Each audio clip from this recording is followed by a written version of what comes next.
Bom dia, pessoal, tudo bem com vocês? Hoje iniciamos mais um conteúdo sobre a região sul. Espero que você esteja animado.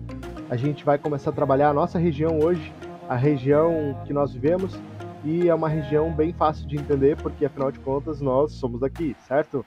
A região sul brasileira ela está dividida em 3 estados. Quando a gente fala sobre capitais e estados, geralmente os alunos essa aqui não erram, né? Geralmente vocês erram. A gente está falando então do Paraná, Santa Catarina, Rio Grande do Sul, ou Paraná, Curitiba, Santa Catarina, Florianópolis e Rio Grande do Sul, Porto Alegre. Uma vez um aluno brigou tanto comigo, ele disse que Florianópolis não era a capital de Santa Catarina, que a capital de Santa Catarina era Joinville. E eu fiquei até na dúvida de tanto que ele falou com tanta firmeza, né? E aí eu fui ver algumas coisas, fui estudar, tipo, não, mas será que eu tô errado? A vida toda eu estive errado? Não, a capital é Florianópolis. Mas por que isso causa dificuldade? Porque muitas vezes a gente fala de tamanho de cidade, a gente vai perceber que Florianópolis não é a maior cidade de Santa Catarina, assim como a gente vai perceber que a cidade mais fria não é a que está mais ao sul, e sim Curitiba.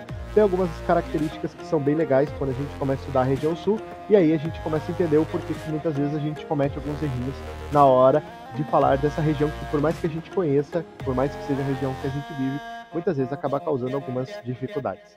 A região sul do Brasil ela é simples porque ela tem poucos estados, ela não é uma região densamente ocupada, né? Então, se você analisar a questão da ocupação do número total de população, você vai perceber que ela não é tão grande assim, ela vai perder para as outras regiões, principalmente Sudeste e Nordeste brasileiro, mas, ao mesmo tempo, ela tem algumas questões ligadas ao processo de ocupação que é bem interessante.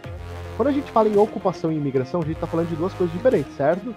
O senhor não vai falar ali das questões das divisas, né? Isso eu acho que você já sabe, né? O que tem o norte, sul, leste, oeste, isso aí você já sabe. Que quando a gente fala de ocupação, né? Então aqui nessa parte do livro ele vai falar de ocupação e aqui fala de imigração.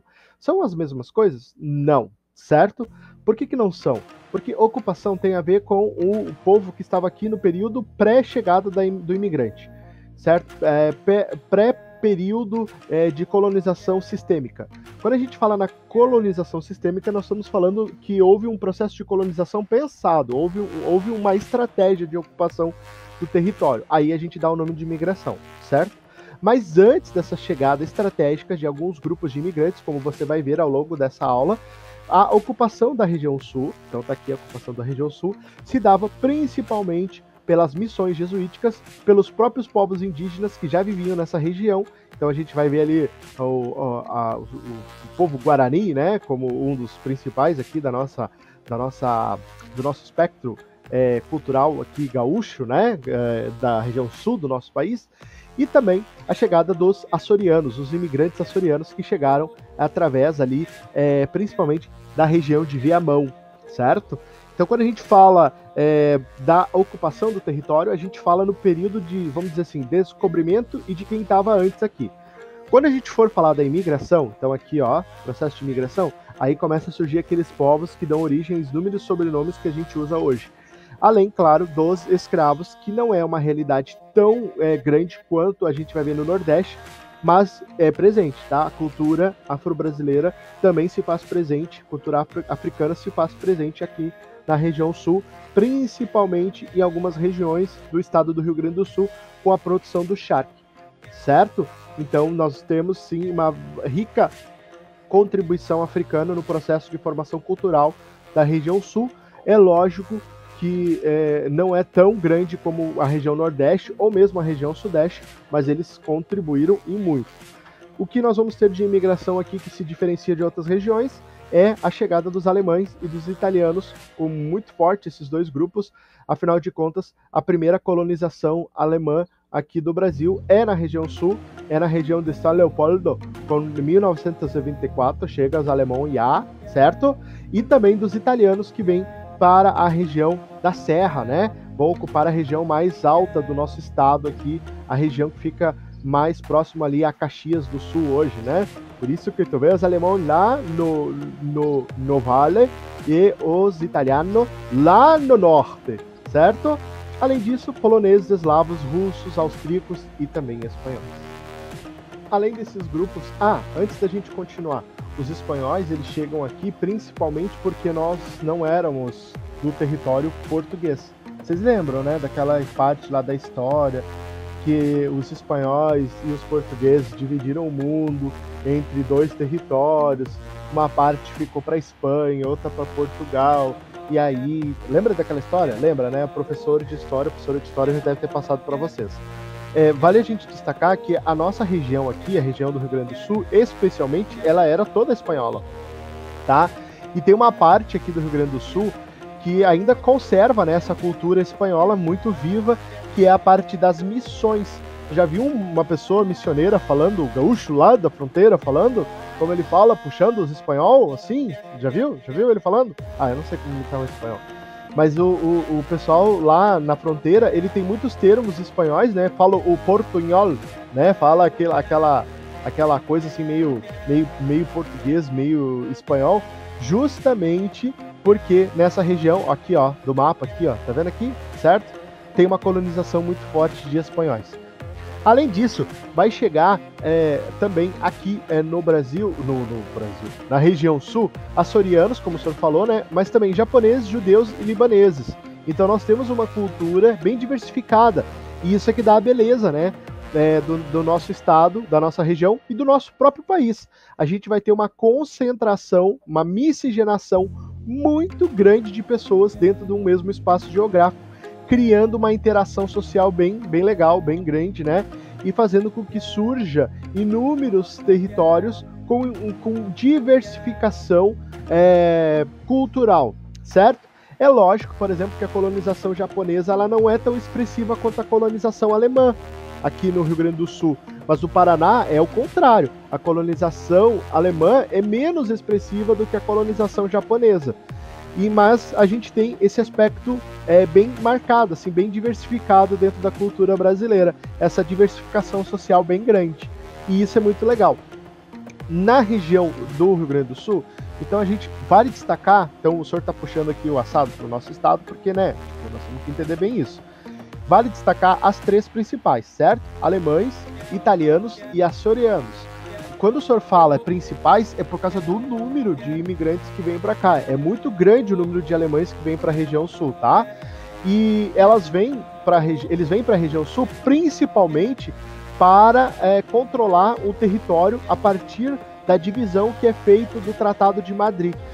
Num determinado momento, Espanha e Portugal reviram o seu tratado, né, e redividiram, né?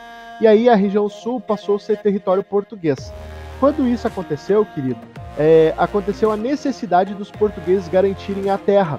Então eles trouxeram primeiro para cá os açorianos, porque na geografia você tem que entender uma coisa, é dono quem ocupa. Não adianta no papel isso aqui ser dito que é dos portugueses. Se eles não ocupassem o território, logo os espanhóis tomariam conta de novo. Então eles trazem para cá primeiro os açorianos, que é uma ilha que fica no Oceano Atlântico, que é a ilha de portugueses, tá? Então eles trazem os açorianos para cá. Depois eles abrem para outros povos, mas tipo assim, é para que esses povos ocupem o espaço e para que reconheçam o poder do espaço, do território, da dominação portuguesa. E aí eles trazem os alemães e depois os italianos. Lógico, depois chegam os outros também, né? Eslavos, chegam os japoneses e tal. Mas a ideia é trazer pessoas para ocupar e aí dessa maneira fazer com que a região sul seja dominada completamente, ela seja totalmente ocupada e não fique dúvida de quem é o dono, de quem é a terra, certo? Isso ocorre principalmente porque tu tem aqui na região sul, nessas colônias mais ao sul, né, no período imperial, uma disputa muito grande pelo território entre espanhóis e portugueses. Quem saiu vitorioso? Os portugueses. Por isso que nós falamos português e fazemos parte do território brasileiro. Falando em aspectos demográficos, é importante a gente destacar que na região sul a gente vai ter uma divisão, né, aqui quanto à etnia maior dos caucasianos, seria das pessoas de pele branca, né? Uma divisão de 16% dos pardos, 3,6% preta e 0,7% indígena. Isso se dá, como o senhor falou, por esse processo de ocupação que se dá mais pelos europeus na região sul, né? Não é aqui de nenhuma forma juízo de valor, apenas é para a gente entender como é que está organizada a população dentro desse espaço geográfico que a gente está analisando. Outra coisa importante da gente destacar é que a região sul ela é formada por núcleos familiares no período colonial muito grande. Então, a taxa de fecundidade, por exemplo, na década de 40 era de quase 6 filhos por família, e dos anos sequentes, ou seja, 1950, 1960, 1970, com o passar do tempo, a taxa de fecundidade caiu para 1,78. Lembrando que taxa de fecundidade é o índice que mede a quantidade de filhos por família, certo? Então, antigamente era normal você ver famílias com 6, 7, 8, 10, 11, 12, 13, 14 filhos, e hoje as famílias têm menos do que um filho por família, na região sul. Isso quer dizer que tem muitas famílias que não têm filho e outras famílias que têm um ou dois, e geralmente gira em torno disso. Se você fizesse, por exemplo, uma rápida pesquisa com os colegas de vocês da sala de aula, você ia perceber que são poucos alunos que têm 3 irmãos, 2 irmãos, que a maioria é ou filho único ou só tem mais um irmão, tá? Isso é uma tendência na região sul. Outra coisa bem legal da gente destacar é que a nossa região apresenta um IDH bem grande, bem alto. IDH mede a qualidade de vida das pessoas dentro do espaço geográfico. Então, por exemplo, na região sul a gente tem algumas questões, por exemplo, como a alfabetização, 95% da população é alfabetizada. Isso quer dizer que nós temos um bom índice de educação. Não quer dizer que seja o ideal, mas que é um bom índice relacionado com outras próprias regiões do nosso país. Outro parâmetro importante que a gente tem que destacar é a população indígena. A população indígena da região sul é a menor comparada com outras regiões. A gente vai analisar, por exemplo, a região norte do Brasil, ela concentra a maior concentração, que foi estranho, mas é isso aí. Tem a maior concentração de indígenas da região, das regiões do Brasil, né? Então aqui nós temos os guaranis, como o senhor chamou a atenção para vocês, se destacam, né? Os caigangues, aqui também, e os charruas, que são uma outra nomenclatura que se dá para esses grupos indígenas que estão nessa região, certo? Algumas questões relacionadas aos problemas urbanos, para a gente já ir finalizando. Na região sul, nós temos um problema muito grande quanto a áreas de ocupação. A gente vai perceber que a maioria das colonizações começam aonde? Do lado leste, certo? Porque eles vinham pelo Oceano Atlântico. Então, as cidades elas são muito densamente ocupadas nessa região aqui, enquanto que esse outro lado dos estados, tanto de Santa Catarina, Paraná como Rio Grande do Sul, são menos povoados. Isso faz com que eu tenha uma concentração muito grande no leste, gerando alguns problemas, como, por exemplo, questão da violência, questão de habitação, que não tem para todo mundo, questão do trânsito, da mobilidade urbana, questão por exemplo, de assistência do Estado, por exemplo, serviços de saúde, educação. Geralmente, vamos voltar aqui à página, nessa região aqui eles têm mais problema. Divide essa região em duas, faz uma linha no meio. No lado leste é um pouco mais complicado, porque é muito povoado esse lado, então tem as maiores concentrações e, consequentemente, tem os maiores problemas urbanos. Enquanto que do outro lado as concentrações são menores e a qualidade de vida acaba sendo até maior, mesmo que não esteja nos grandes centros ou nas grandes cidades. Espero que você tenha entendido o conteúdo de hoje, entendido a matéria. Caso você tenha ficado com alguma dúvida, não compreendeu algum aspecto, algum assunto, você pode chamar o Sor, e o Sor está ali para te ajudar. Vale a pena você também pausar, dar uma lida no livro de vocês, e aí, em cima disso, você vai sedimentando aquilo que você ouviu através do nosso áudio, da nossa videoaula de hoje. Certo? Muito obrigado pela presença de vocês, e fiquem com Deus.